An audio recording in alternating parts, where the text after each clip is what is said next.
Ooh. All right, for the benefit of the people on Zoom, our players are Sam Wardenberg, Isaiah Wong, Charlie Moore, Cameron McGusty.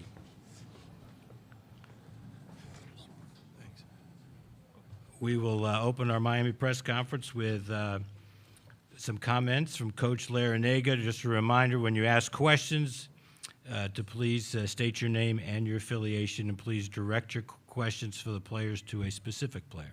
Coach?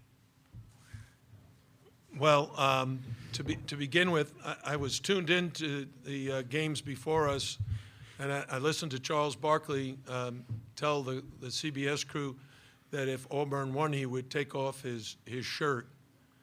And I thought to myself, man, no one wants to see that, Chuck. So we did everything possible to make it possible that he wouldn't have to do that. But honestly, we have great respect for Bruce Pearl and the Auburn program.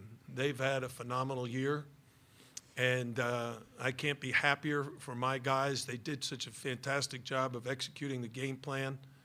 Jordan Miller, who's not here on the dais, but he got us off to a great start. We ran an out-of-bounds play that we put in yesterday and dunked the ball, and then he got another basket, got Walker Kessler in foul trouble. And, of course, as a coach, you don't want to have to make so many adjustments so early in the game. And then we just kept plugging away. Our defense is about pressure, keeping pressure on the opponent and trying to force turnovers. These guys did a fantastic job of doing that. And at halftime, it was a ball game. I think 33-32. We had a 1-point lead. But the second half, we were everywhere. These guys, were able to make plays, get into the open court. Auburn is a very high up-tempo team, but we feel very, very comfortable in that environment as well. So these guys ran for layups and made a lot of really good decisions in the open court. I congratulate all of them. Oh, I didn't see Zay. Hey, Zay. Questions for the student athletes in the middle, Dick Cox. This one's for Sam. The smaller, quicker guys held their bigs to 10 points combined. There 12 points combined in there. Just talk about that, how y'all were so quick and challenged them inside. And I don't think they really thought y'all would do that. No, yeah. As we've shown all season, our identity is a pressure team. And when it comes to the bigs in the paint, Kessler, they had some strong guys in height and weight on us, but my job's not to battle those guys whatsoever. My job's to front them. If they get into ball screen action, our idea was to, at the 5, we were gonna hard show, trap actually, and put a lot of pressure. And these guys do an amazing job of getting their hand on the ball, getting steals, forcing those turnovers. Charlie is always down there, and I think we did a great job tonight securing rebounds as well. Like looking at 9 rebounds for the smallest guy on our team, like that's insane. And yeah, we just had a great night tonight. It's what we can do every night, and yeah, super proud of these guys. On the right. I guess for Cameron, what was working for y'all on the high ball screen trapping? It seemed like they weren't able to get out of that a lot, particularly in the first half. Yeah, that's something we've just been doing all season as a team. Like Sam said, we know that's our identity. Our rotations are on point. As a group, we're just all connected. We're all one. We're interdependent. So we just did a good job of trapping them, rotating, speeding them up, not letting them get comfortable. Like I said, that's just our identity. That's what we do. Miami Herald. Michelle Kaufman, Miami Herald. Congratulations to all of you. Cam, can you just talk about what this means for yourself and what it means for this program to get back to the Sweet 16 again, first time since 2016? Thank you. For the program, it means everything. We're typically known as as a football school, so to be able to take our basketball team to the Sweet 16 is just amazing. Not only for us, but for the school, the staff, everybody that works in the basketball organization, just anybody who's had any part of, our journey and the success we've had this year. We just do it for them. And individually, it's crazy. Me and Charlie have been in college for 6 years. For real. Like, we've been here for 6 years. I went to the tournament one time, lost in the first round. This is a dream come true, for every kid, growing up. You watch these college games in March all day, literally all day. And you just dream of making a run in the tournament. And, this is the start to our run. So it just feels good to be here. I'm so blessed to have these guys with me. We bust our butts every day, all summer, all fall. And, it just feels good. And I'm so thankful for these guys, and I love them so much. That's the only thing I could tell them after the game when we won. We just tell each other we love each other and, keep our good energy up and take it into to our next game on Friday. Second row, far left. Gary Furman, CaneSport.com. Guys, basketball is such an individual sport, but Cam just alluded to this, and I'd like to get all of your opinions, if possible, on this. Does it feel different to win as a team the way you guys literally have been? I mean, obviously you've got some good individual players, but this was a true team accomplishment tonight against a very good team. In the interest of time, I'm going to have to just have one player answer that question. Charlie, why don't you take it? We've been playing as a team all season.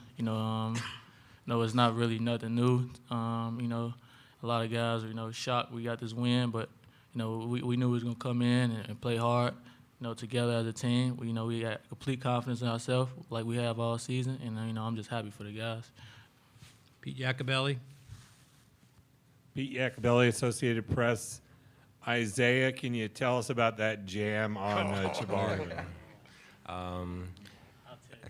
I was just coming off a screen, and they was icing it a little bit, so I just came in, snaked it, and I had open lane, and I was imagining dunking it, and I came in, got my good 2 steps in, and I was in the air. I saw a big man try to jump with me. I was like, ooh, I hope he jumps with me, and he did. I dunked it, and it felt like an amazing experience when I did that. Tobias Wilborn, AL.com. Sam, yesterday you had said you were confident about your game plan against Jabari. Now that the game is over, what did you guys see before, and how did it play out in the game against Jabari and Walker Kessler? Yeah, Jabari's a very talented kid. You can tell that it's a reason why he's going to be, a lottery pick in the NBA draft coming up.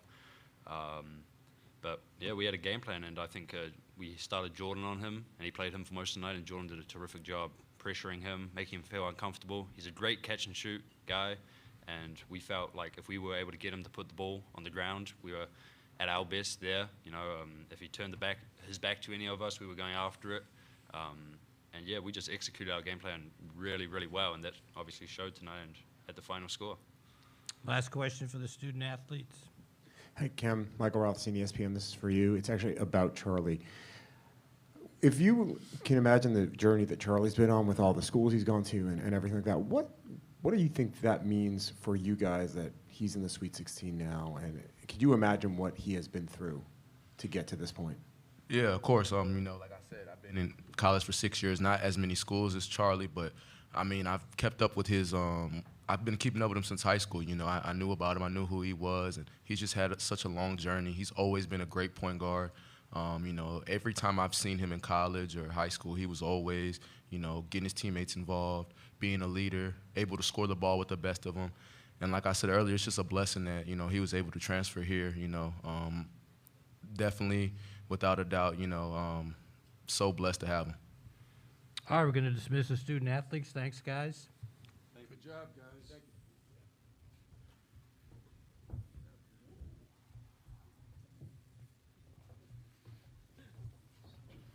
Questions for Coach Larinaga? We'll start with Pete Iacobelli. Pete Iacobelli, Associated Press. Jim, 7 turnovers in 80 minutes of basketball. Pretty good. What kind of what's the explanation for that? Go to sit up a little bit. Thanks, Coach. I don't know.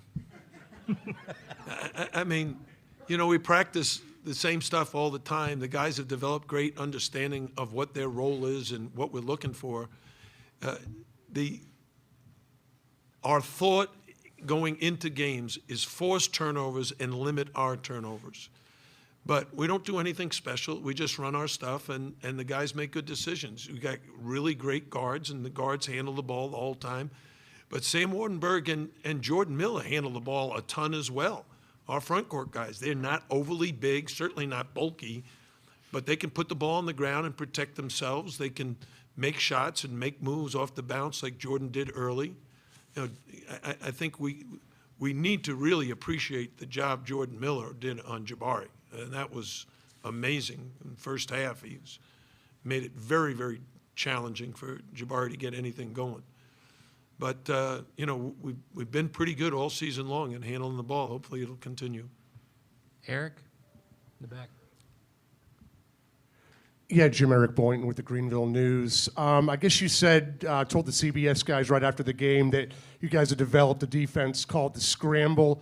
For this, was that particular for this game? Was that kind of the same defense with a few variations, or did you do some things completely different against Auburn tonight? Well, if you want to know about the Scramble, you can order it online with Championship Books and Video. I did a teaching tape for high school coaches in 1990. And we've implemented the Scramble almost every season I've been a coach. The difference is I've had some teams that just couldn't do it. They're too slow, you know, they're too big. They didn't rotate fast enough, so we didn't implement it. When we put it in this summer, we could tell as a coaching staff, this may be our only way to play the kind of defense that will work, because we could see we're skinny as can be. We're not going to defensive rebound very well. And we're going to have to battle for every rebound. The best thing you can do when you can't rebound is don't give them a shot. Turn them over first. So we decided we would trap ball screens. We'd rotate on guys. We'd trap a big man inside. We try to put as much pressure on the guy with the ball with 1, 2, and sometimes even 3 guys going after him. And these guys picked it up, not super quick. It took us a while, and sometime in December, we started to realize, oh, we're getting good at it. We need to do it more. Because initially, we were only doing it about 10% of the time. When we started to have a little more success, we did 20% of the time. Now we're doing it all the time. Miami Herald, second row.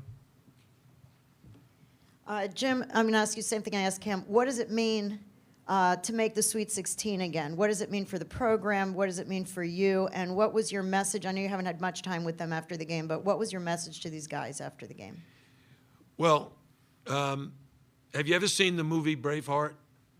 You guys, I'm a big movie fan, and I love the movies. And so at halftime, I used a William Wallace quote, and I don't know if you'll remember, when he basically, you know, that his community was destroyed, and he ended up, you know, losing his wife and family and everything, and so he basically recruited an army. And on this one day, he pulled that army together and asked them, are you ready to go to war? Are you ready to fight for every thing that we stand for? And that's what I asked the guys at halftime. I said, look, it's a one-point game. Auburn is an outstanding team. We need to know what we're made of. Can we go out and battle them for the next 20 minutes and keep our dream alive? And that's what it means. We get a chance to keep playing. Now, it's nice, the Sweet 16. Okay, well, we got to find out who our opponent is, and which I know now is Iowa State, and get ready for that game and see how we match up with them and what we can do on Friday night. Third row back, ale.com. Yeah. Yes, Jim, I cover Auburn. Congratulations a little bit. But seriously, can you give us a little bit more insight on what you were trying to do against Jabari and what made it work? Well, when you play against great players and you're analyzing their game, there are certain things that repeat themselves.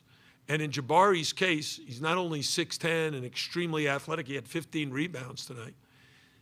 He's a great shooter. And shooters like space and like rhythm. We needed to take that space and rhythm away. Jordan Miller was on him, denying him, making him take a step further out. When he went into the post, we doubled him from behind. So Jordan would try to straddle him, and then if Jabari caught it, you'd see Charlie Moore or Isaiah Wong go after it and try to disrupt him. And that's the whole key with shooters. If you let them get into a rhythm, Jabari could have made 10 threes tonight if he was in rhythm, but we try to take them out of rhythm. Dick Cox in the middle. Dick Cox with Lindy Sports and Cox Sports Broadcasting. Coach, you got off to the great start. In Auburn, it took them the whole half to get it back close. And then in the second half, you went on a 7-0 run the first 3 minutes and put them playing catch-up the rest of the game. Can you talk about that? Yeah, we were really concerned about the start of the second half. If you recall the other day against Southern Cal, we had an 11-point lead at halftime, and it completely evaporated, and we fell behind. So we made a strong emphasis to our guys that, hey, we can't fall behind these guys and play catch-up the whole second half. We need to come out and basically go to war, fight for every rebound, fight for every loose ball. And what really works is when you're a team that scrambles a lot and forces turnovers, some of the shots you get are basically layups. You get a layup or a dunk, or, if someone misses a shot, you get an offensive rebound tip in, because the opponent is not completely back. All 5 guys are not back there. And because our front court guys are more like perimeter players, they run the court very well. So, being smaller has its advantages. It has its disadvantages as well, but today it worked very well in our favor. Todd Shaughnessy from the Greenville News. Coach, does anybody have more fun playing basketball than Charlie? No. And what does that joy do for the team overall? Man, I love the guy. He's got the greatest smile. He's got the greatest personality. You just love being around him. And he enjoys it. And the great part about Charlie is he brings that out in everyone. All the players love hanging around with him, love playing with him. The coaches love being around him. And I've called him repeatedly, not this weekend, but way back in December. He's like our Chris Paul or our Tom Brady. He has such charisma. He should be doing a lot of commercials now that I think about it. Last question, David Hale in the back. Jim, David Hale with ESPN. To kind of piggyback on that, Charlie's journey is probably unique even in modern basketball standards. How much do you think that has sort of informed his style of play and the way he attacks a game, the way he approaches, and the way he's clearly not intimidated by being the underdog? Yeah, it's funny. I don't know for sure. How many games has he played in college? Like 160 or something? It's like a ridiculous number of games. Look it up while you... He's got so much experience. When you think about your own personal experience, I have friends who grew up in New York. They're still in New York, so their experience is from New York. My wife and I, we've traveled all around. We've lived in so many different states and cities, and even lived in Europe for a while. Charlie played in the Pac-12, played in the Big 12, played in the Big East, and now is playing in the ACC. Is there anybody else in college basketball history that has been on that kind of journey? And then to find a program at the end of that journey that embraces him like my coaching staff and players have. They welcomed him into our program and gave him the ball and said, please lead us into an ACC championship or NCAA tournament. And he hasn't let anybody down. He's been a fantastic player, and his journey is not over. Tonight was his 152nd game. That's it? Okay. Coach, thanks very much. Congratulations.